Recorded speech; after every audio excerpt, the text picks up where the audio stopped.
for so many people, we are taxing our bodies and mind too much, and the immune system will underperform and lay the ground for all these different modern day diseases. We shouldn't really look for optimization, I think. We should look for health normalization. A lot of their time and energy is wasted on things about the disease. We're wired, or a lot of us are wired, I'm pointing at myself here, to want to optimize, get better, better, better. And you're saying, no, like focus on the good enough health. And I've never heard that before. What are your suggestions on how to de-stress? You're listening to the Visibly Fit Podcast. Hey, I'm your host, Wendie Pett. And every week, I'll give you holistic, practical solutions for everyday issues related to nutrition, healing, functional fitness, and behavior modifications.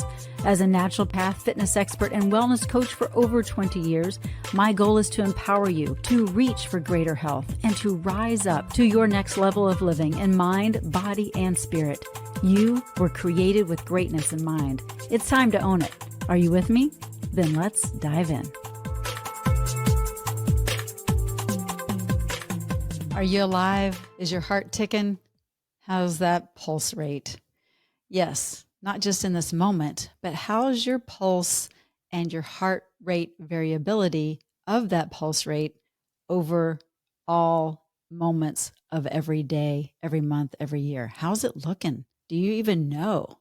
You know, a lot of people will just know their pulse rate in the moment.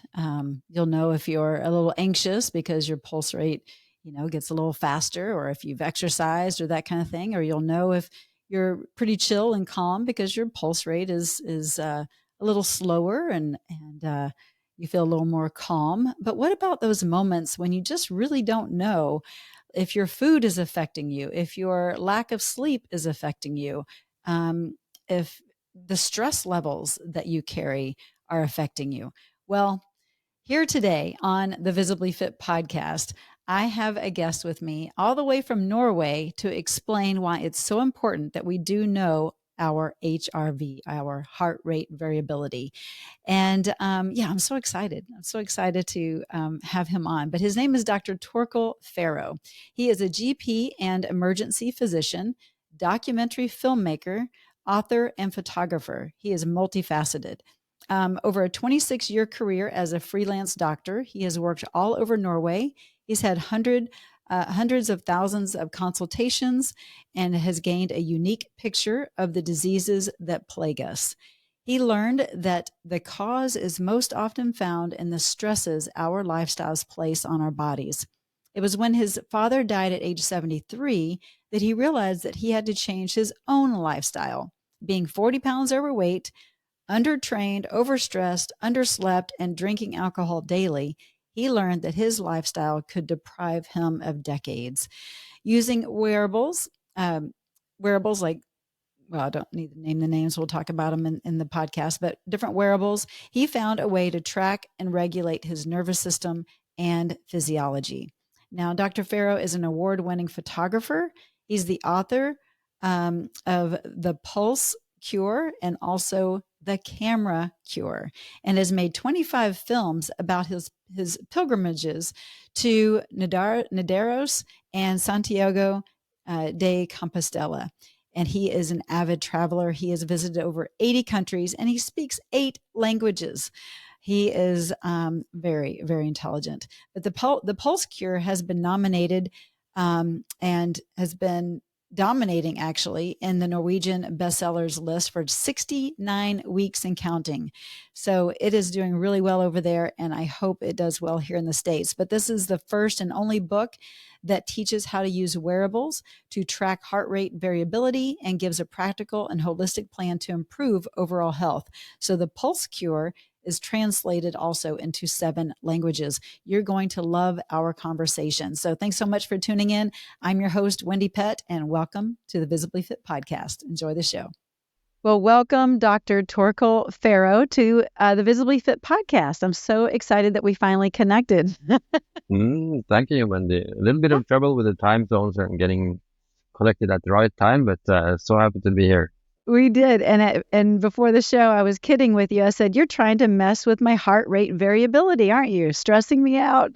Well, it worked on my heart rate variability anyway. It went down. The stress level went up.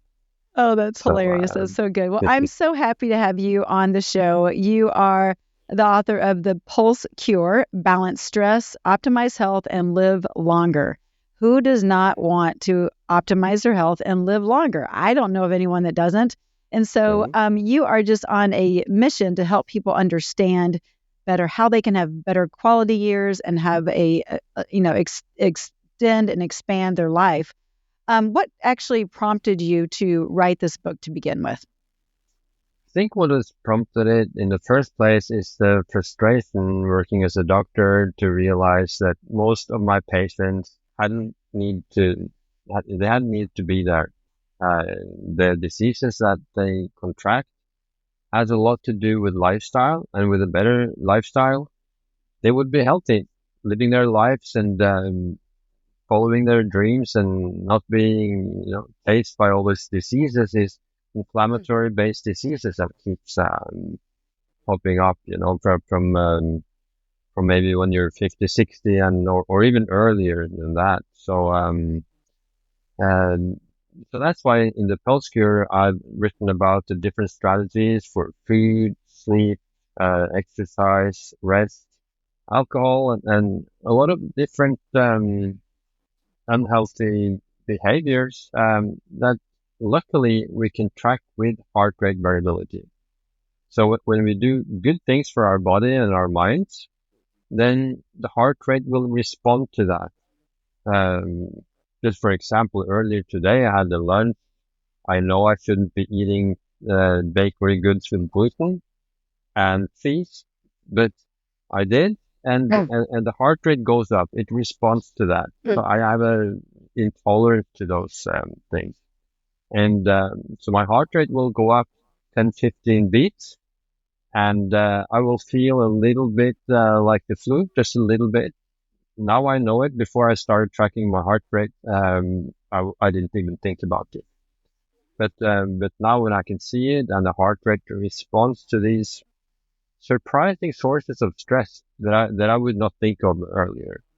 So that's just one example of what can sap you of your energy that you can detect with the wearable. So the Pulse Cure is also, it's not only a book with the best advice on lifestyle choices, but how it connects to the heart rate. Okay, very good. Well, I have had a few different experts on the show, on the podcast, to talk about heart rate variability, and maybe someone listening has not heard those yet. So let's dive in. Let's talk about what HRV is, and let's talk about the significance and the ways in which it reflects your autonomic nervous system's functioning. So let's share a little bit, break it down for us first. Yeah. So this is about the autonomic nervous system, as you said. That is the system in our brain that we share with all vertebrates, from reptiles to mammals and to us. It's the foundation of our nervous system. And we have kind of overlooked it, also as a doctor and the health care system, because we haven't had a measure of it. But now we have with the heart rate and the wearables. So this system is divided in the parasympathetic part, the part that calms us down, the restorative state that we are made to be in most of the time. And the other part is the sympathetic part, the mobilizing, activating part that mobilizes us towards what we want or to flee away from what we don't want. So it has, of course, kept us alive. But we need to have a balance in this system. And the good thing is that the heart rate will show whether we are in the parasympathetic restorative state or in a stressful state.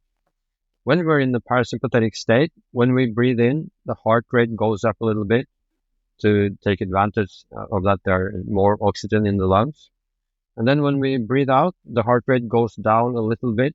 There's less oxygen in the lungs, and it kind of slows down a little bit, measured in milliseconds only, but detectable by the wearables.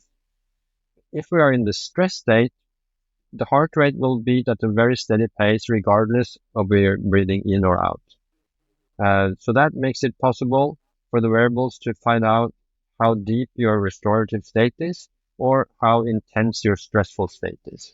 And it will, of course, with artificial intelligence and computers in the watches and so on, give you an answer if your stress level is sustainable over time. And for so many people, it's not. For so many people, we are taxing our bodies and mind too much, and the immune system will underperform and lay the ground for all these different modern day diseases. That's it. That's it. Well, thank you for just kind of breaking that down.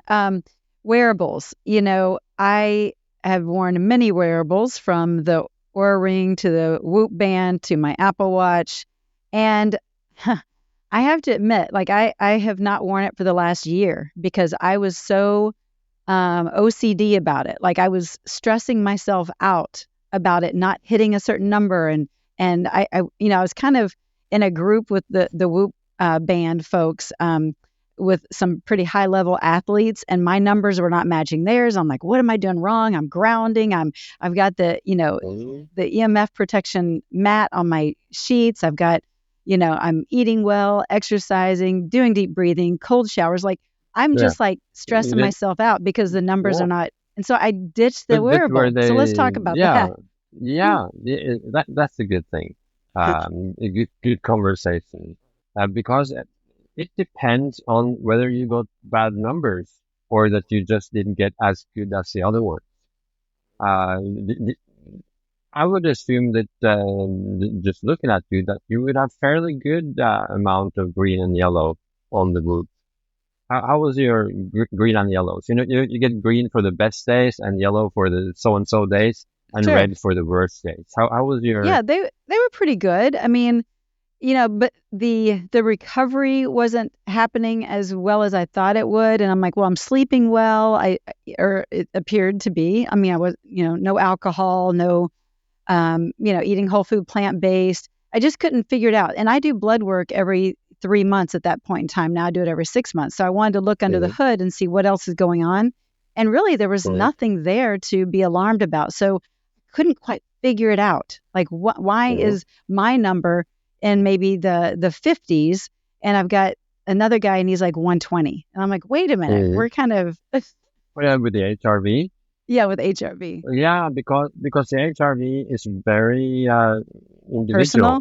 That's very personal. So that you shouldn't compare your number to anyone else's. So you may actually have a better health than the one with 120. And it's not like you have like half the health of him. That is why the Whoop would find your baseline and give you red, green, or blue numbers from your baseline and not his, and not the his 120 guy. Right. So that's very important. And he was he your age or? Actually a couple years older. Older, yeah. So there are some outliers that will have these exceptional numbers, but it doesn't mean that they have an exceptional health, I would say. Okay. So and if you had in the 50s with a heart rate variability, that's really good. That's better than me. Yeah. Wow. Okay, that's good to hear. So that would be good.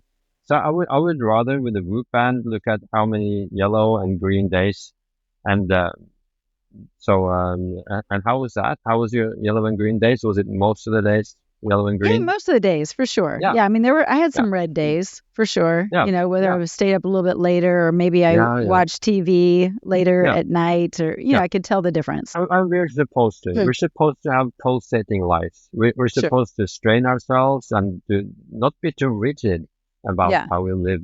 So some days and maybe weeks should be in the red. It's really pushing ourselves, and then other weeks should be really green. So, and we should be able to regulate this ourselves. That's the most important thing, that you have control. So now at least you know what a green or red or yellow day is. Yeah. And you can then plan from that to find the right balance. So Yep. as I said, I would expect your balance to be good. I've seen so many people, and normally just by looking at their faces and the way they you know look in the conversation, I would know a lot about what to expect from the numbers. Sure, sure. So But what that's also about an interesting part, and also I think we shouldn't really look for optimization. I think we should look for health normalization, mm, for good enough health, a good enough health that is not in our way of living our lives, so that we can go on, go on vacations, and not always because my work, the people coming me as a doctor in the office, a lot of their time and energy is wasted on things about the disease, and they cannot. If they go up a hill or go for a walk in the nature for an hour, they can't do it. Many of them, will be too exhausted, so they just sit home watching TV or are inactive. So as long as you can do what you want, that is my aim anyway, because we don't really know what is optimal. Chasing, the really good numbers may not be a good thing to do.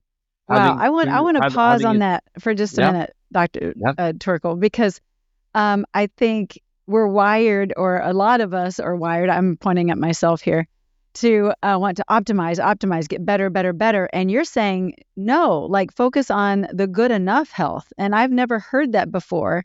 And I'm kind of fascinated that you would say that, and not to, because maybe optimizing all the time is stressful, right? Like trying to figure out yeah, how to maximize. And really, we yeah, just need to be yeah, good, yeah, like yeah, steady, like the folks in the blue zones, right? yeah, They're yeah, just steady.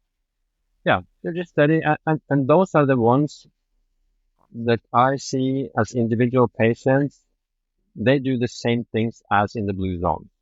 They Mm. move naturally, eat natural food. They have good relationships.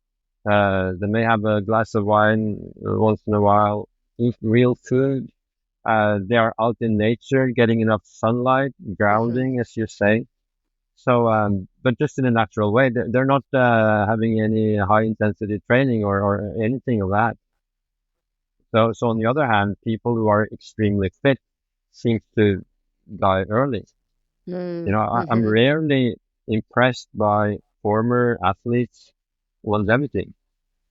When you see them in the obituaries and so on, they're not really good at living a long life. So, so you Because you're need a right, it's lot of, taxing on the body what they're yeah, doing. Yeah, yeah, yeah, you need to have a lot of downstage time to be relaxed to recover. So it's a I good think that, word. and I think that, okay, if you spend 1 hour a day doing good things for your health, whatever that is, making a good meal or walking out in nature or doing some exercises, that I think should be enough. Then you should concentrate your time on how do you want to spend your life? What do you want to do? We have maybe 80 years on earth. You and I have lived some of them. And how many years do we have left? What do I want to get out of life? So I would place more stress on that. Boy, I really think people are going to be, their ears are going to be perked up listening to that, thinking, yeah, okay, that's doable. I don't have to be optimizing all the time. I just need to get to that steady and stay at a good pace. So when I ditched my Whoop band and my Aura Ring, I thought, I'm just going to listen to my body because my body Yeah, tells me. I mean, can't we just listen to our body? Why do we need a yeah, wearable? yeah, and that is also a wonderful question.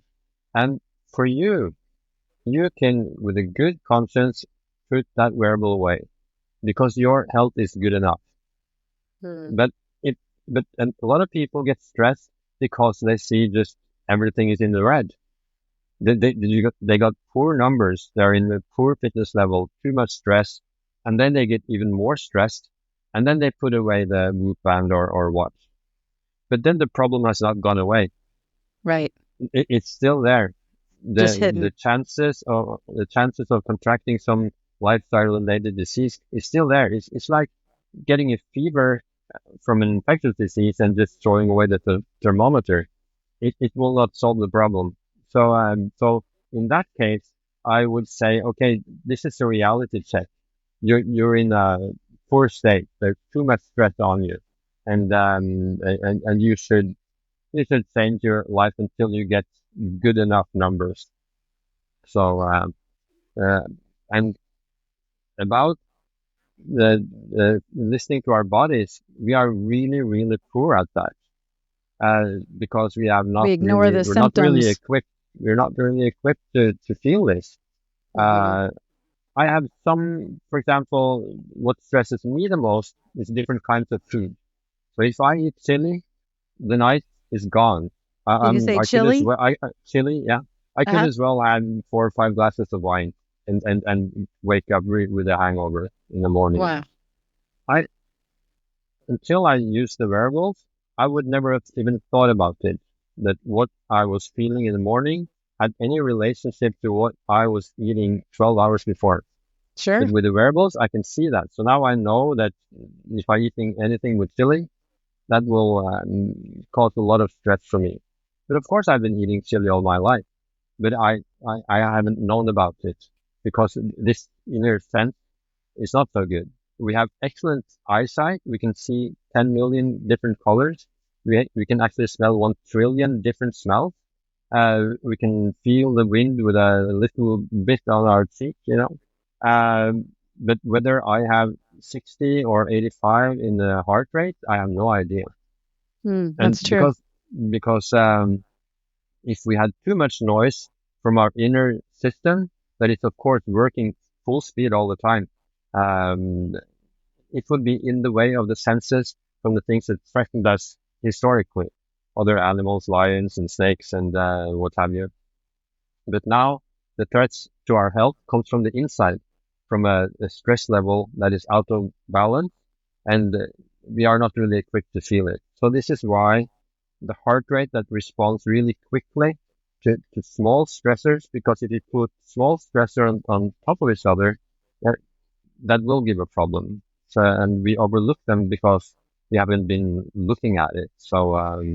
Yeah. Um, so I think that's an important aspect, and the heart rate will be that missing sense that we never needed to develop. So but in your case, yes, I agree. You shouldn't waste your time just checking your pulse. It's good enough. Okay, that's good to hear. That's good to hear. And I think sometimes people ignore the signals that your body is giving to begin with. Like say they're eating something that's high in sugar, or maybe they're drinking alcohol or whatever, and they, wake up, they got bags under their eyes, they have aches and pains, and they're just like, oh, I'll just take an Advil and I'll be good, or whatever. Hmm. They ignore it. But Yeah. maybe a wearable is just another opportunity not to ignore those symptoms, Hmm. and treat it accordingly instead of masking it. But you talk in your book about how wearables are actually really beneficial, especially for women. Talk Yeah. about why, especially for women. Yeah, that is very, very interesting because, of course, when I was starting using the wearables, and even before I wrote the book, I didn't have any access to the female numbers. But what is very striking is that the hormones during the fertile age with the menstrual cycle is really having a lot of impact on the stress levels. And the week before menstruation can, for so many people, be just as big dip in heart rate variability as if you have COVID, or if Mm. you go 1 week, drinking every day. It's a really tough physiological strain on your body. And the even more interesting thing is that when these women start to mitigate the stress, when they see it coming, and they start sleeping a bit better, eating better things for that week, they can level out this dip in heart rate variability and are relieved of so many of the PMS symptoms. So a lot of the PMS symptoms, they are there because of the stress. So Yeah. they have too much cortisol, which will have a feedback system on the pituitary and the hypothalamus that will disturb the reproductive hormones, mainly progesterone. And when you have less progesterone, that is when you get the more stress. So when you are able to use the wearables to minimize the stress in that week, uh, you feel a lot better. You don't have the same PMS symptoms. And so many people also have PMDD, which is kind of the even worse from PMS. So it's a dysphoric disorder that can, keep you out of work and makes it really hard. Then of course to be a woman, and so many of the female diseases from the reproductive organs, like endometriosis yeah. and polycystic ovarian syndrome, that is has a relationship to heart rate variability. A lot of things with pregnancy can be seen. You can have a missed abortion and you will see it in the heart rate. Um, and, and Whoop, as you mentioned, they could see that there will be a shift in the heart rate variability. I think it's about 6 weeks before birth. And then you can predict when you will give birth from that shift in heart rate variability. Wow.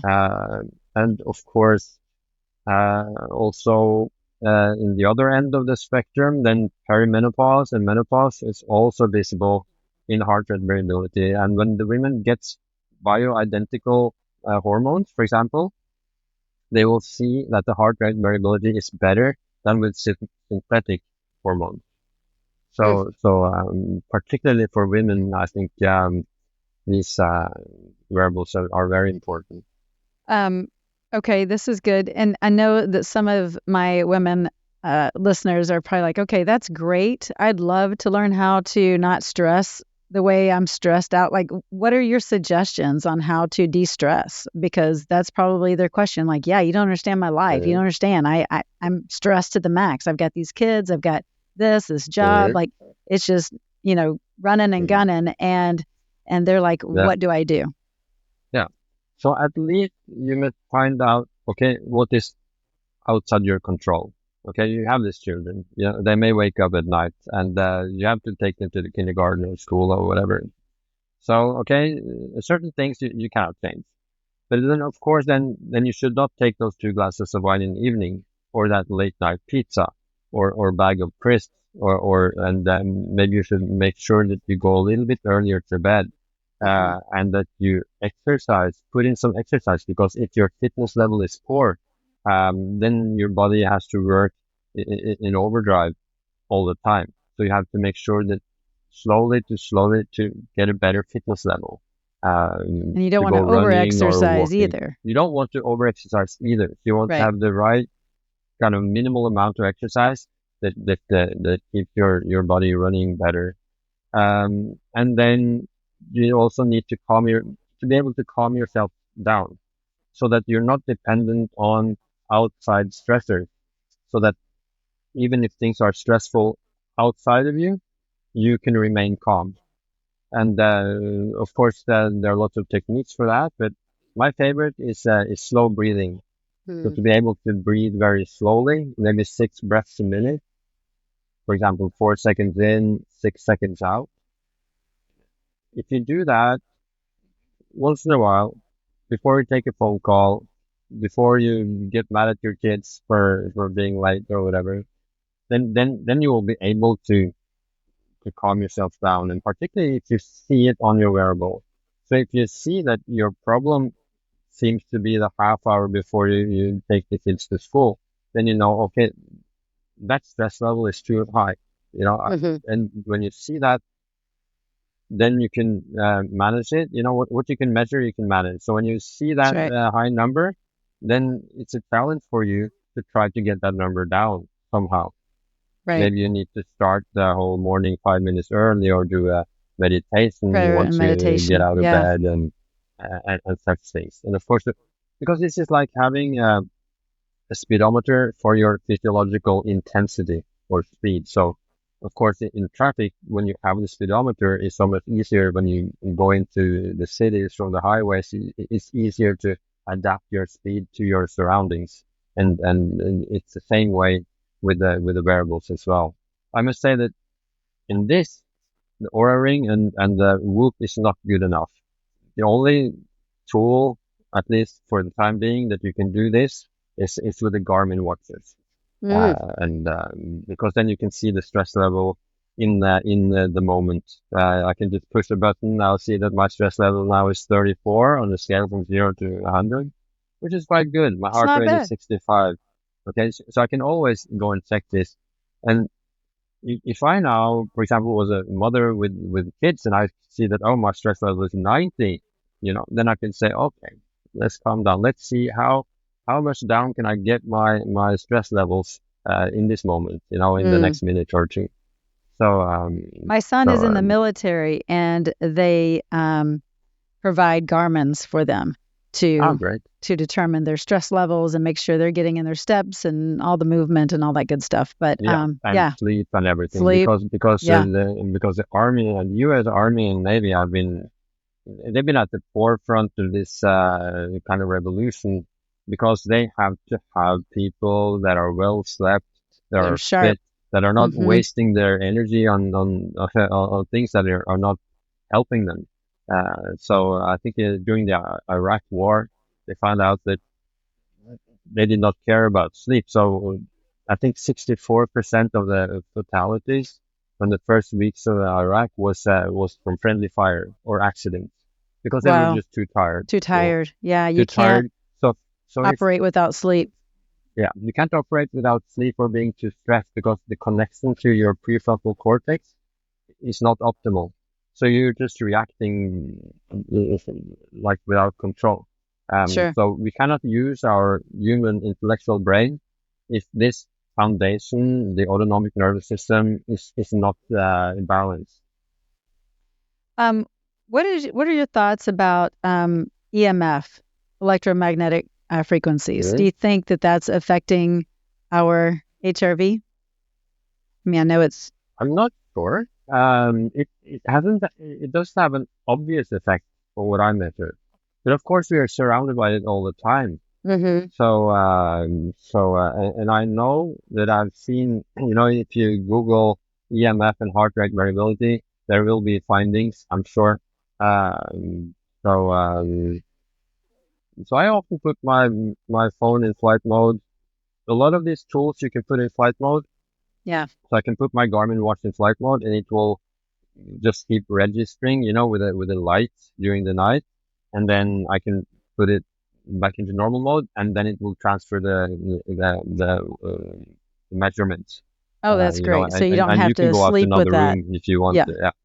So Okay. so you will sleep with it, and it will measure, but it will not transmit to the phone and Gotcha. at that time. Okay. So. Will you And we are, with the grounding, of course, we are electrical beings. We are yeah, electromagnetical exactly. beings. Right. Um, So we're being so, affected. so, yeah. So I would not be surprised, if there was an effect. So, and maybe, we can mitigate it with grounding and getting sunshine and all of Definitely these things helps. and the sun is really, really important also. I can see, Yes. particularly in Norway, I can see that when they go, traveling to some warmer place from the winter, it really shifts the heart rate variability. Sure. So sunlight is really important. It's important for everything, our immune system, everything. So I'm so Yeah. glad that you mentioned that because that's a vital thing that we all need. You mentioned in one of your topics to discuss is that you have 8 top strategies to give us 24 years Yeah. extra to live. Like, let's talk about Well, that. 24 yeah, yeah. years extra. 24 years extra, and Sign that is me if up. you have, My number's yeah, 120, by the way, Dr. Torkil. yeah. Yeah. And this is from a big American research from 700,000 people from the ex-veterans or veterans from the army. They have followed them for 11 years, and they see that if you have these 8 strategies and you are 40, then men live 24 years longer and women live 21 years longer, which means that they more equal, because normally Sure. women live like 3 years longer. But the even better things is that if you start at 60, you will live 16 years longer. So then you would almost double your expected rest of the lifetime. If you start at 60, so it's never too late. We Right. That's doctors good. used to think that, okay, if you're 70 years old, nothing matters. You're old anyway, so it doesn't matter what you All do. washed up. But No. now we see that then it's the older you get, that is when it really gets important. And of course, those 8 steps are well known. It's the same as in the blue zones. It's a good relations. It's having good nutrition. Eating whole foods and so on, staying away from ultra processed food and those things. Drinking little alcohol, not smoking, and to have little stress, have a way to regulate your stress levels, and to be in a good physical state, have a good fitness level, exercise regularly, and then it's not having not using opioids, which is of course there's a lot of big crisis in the US. I don't just now remember the 8th one, whatever that was. Yeah, getting enough sleep. Getting enough Yeah. sleep. Yeah. And those are the exact same steps in the Pulse Cure. So the Pulse Cure is really a book mainly about which steps to take in these different departments. So to live longer. And the good thing is, as I said, when you do this right, it will show in the heart rate variability. Sure. So and it's people, good that we can see that. Yeah, absolutely. Absolutely. And I love that you're passionate enough to write about it. And you've been all around the world. You were a part of Doctors Without Borders, right? Yeah. Yeah. How long did you partake in that? I think it was just like 4 or 5 months. Okay. I was a young doctor, medical student, but it really had a big impact seeing that totally different way of life. It was in Angola, in a very war-torn city. Half the population had been killed 2 years before that, is where I came. In my department, in the children's ICU, three children died every day or every night. Oh, Often they wow. died at night. Lots of mine injuries, lots of gunshot explosives injuries. So that, but what struck me the most maybe was that they were so happy. They were so lively, so much energy, so much happiness to be alive, even though all of them had lost their friends and relatives, mothers and fathers and brothers, all of them. I think I didn't see any man without a gunshot wound. Wow. So they all had their damage. And But they had joy. They had joy, and they were together. Also, the biggest surprise was when I got home, to Norway, rich country, and everybody's unhappy, complaining about, nothing. Wow. So much to learn from that. And being unhappy, prescribing depressants, tranquilizers, all of these things that I think if you live a lifestyle that is with our biology, then you don't need that. Yeah. But then No, you don't. Then you are in balance. If you get enough sun, if you get enough good food, you get good sleep, and all of this, then then you don't have to come to my office.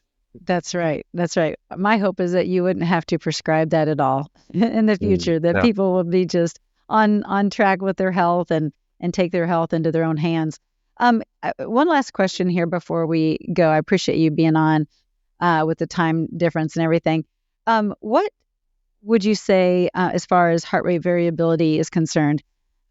Traumas and emotional kind of stress puts on your HRV. So, what have you seen? I've seen it will be very different. And what's also so good about heart rate variability is that it shows how you react to something. Because normally in research, you can ask 10,000 people and you will get an average. And that does not really say anything about how you respond to it. And so these variables will tell you, are you reactive to emotions or not? I'm more reactive to food than emotions. So I have probably a lot of equanimity on it. whatever. But I see that other people may not be. They would respond really hard to other people's emotions and how they feel. That will They're have a very big empathetic. stress on Yeah. their system. Yeah. So, or their empathy will be shown in the stress levels when because I think I can probably be empathic, or of course I am, but it doesn't stress me out. So some Sure. other people will take it, to their hearts, literally, Yeah. in another way. So I haven't seen people, I talked about the PMS symptoms. I've even seen men that will get the same curve as the women, with the women's PMS period, because they Right. get so reactive to how the women are. Sure. And I've seen people that will see on their job that they have a hard time relating to certain colleagues and not to other ones.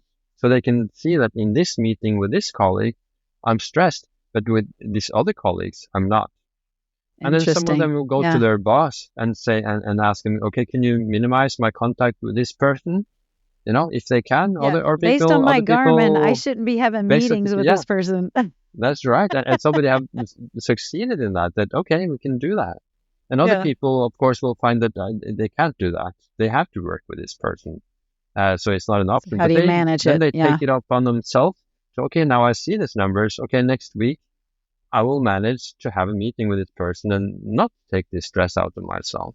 Yeah. Do some deep breathing before the meeting and maybe even after. For example, Yeah. and of course, if you have PTSD and other traumas, if you have a high score on the ACE test, which you probably are familiar with, then we can see that their nervous systems will not allow them to relax properly. They will always be on guard, and you will have more trouble getting down into the parasympathetic state than other people. So you may have a bigger job in front of you if you have that background. Sure. But there's hope because there's all kinds of therapy and different things you can do to get past and break through. So that's good. And that is also good. I get contacted because this book has been just a huge bestseller in Norway. Just that's almost transformed. Congratulations. I would say. Yeah, it's wild. And one of the things is that people working in therapy with all kind of different strategies. There's like all the variations in therapy, as you probably know. And then they can see the effect. And then also the patient or client can see the effect. And that is, of course, much more motivating that if you are a neuroreflexologist and your customers see the effect, okay, they come back and you can point out this works. Because earlier we would have no numbers because so many of the stress-based diseases, it will not give any result on our lab test. You can take all the lab tests, nothing shows up. But you will see it on the stress levels measured by heart rate variability. So like long COVID, like ME, the fatigue syndrome and many of these that will go to the doctor, they are not believed. But then when we see the numbers on the Garmin's or Auras or whatever, then it's demonstrable. Then we can see the effect of it. So good. Well, you might just talk me into wearing my wearable again and not stressing about it and just confirming that I'm still in good health. This is good. But I really appreciate you, Dr. Torkil. Thank you for taking the time. And those of you that are listening, please go to thepulsecure.com. That's correct, right? To get your book. They can also go to Amazon. They will look at the book, but they can see a lecture and the book they can see on Amazon or in the app it's also an Audible and an ebook, so they can get it anywhere. Great. And are you the voice in the Audible? Yeah, no, not in the. I'm in the Norwegian one, but not in the. not the American. One. Okay. No. I wasn't sure if we'd hear your voice again. So I listen to a lot of Audibles while I'm walking and that kind of thing. So, all right. Well, definitely if y'all are watching and tuning in, make sure you get the Pulse Cure book. And any last words before we leave here? We really appreciate you. I just want to say that it's possible to take charge of your own health, and disease is not unavoidable. You can avoid it, and you can take charge of it yourself. Amen. That's so good. All right. Thank you, Dr. Torkil Færø, and we will hopefully maybe have another interview sometime. So thank you for your time. Blessings. Thank you, Wendie. Well, thank you so much for tuning into this episode. I hope you enjoyed the show with Dr. Torkil Færø and all of his information about wearables and heart rate variability. If you want more information, definitely, again, go to thepulsecure.com. And then if you are interested in his book called The Pulse Cure, go to Amazon and grab it today. And if you are interested in getting into your best health, mind, body, spirit, emotions, go to getvisiblyfit.com. As you're listening to this live time, we are starting a new cohort, a new group today, but yet it's not too late. If you want to get in, then go to getvisiblyfit.com, and I am including blood work before and after the program. It's going to be a phenomenal time of getting healed and getting healthy mind, body, spirit, emotions. So make sure you go there today. Again, it's not too late. And hey, if you want to learn about wearables and you want to wear one, and we can track that too, I'm all about it.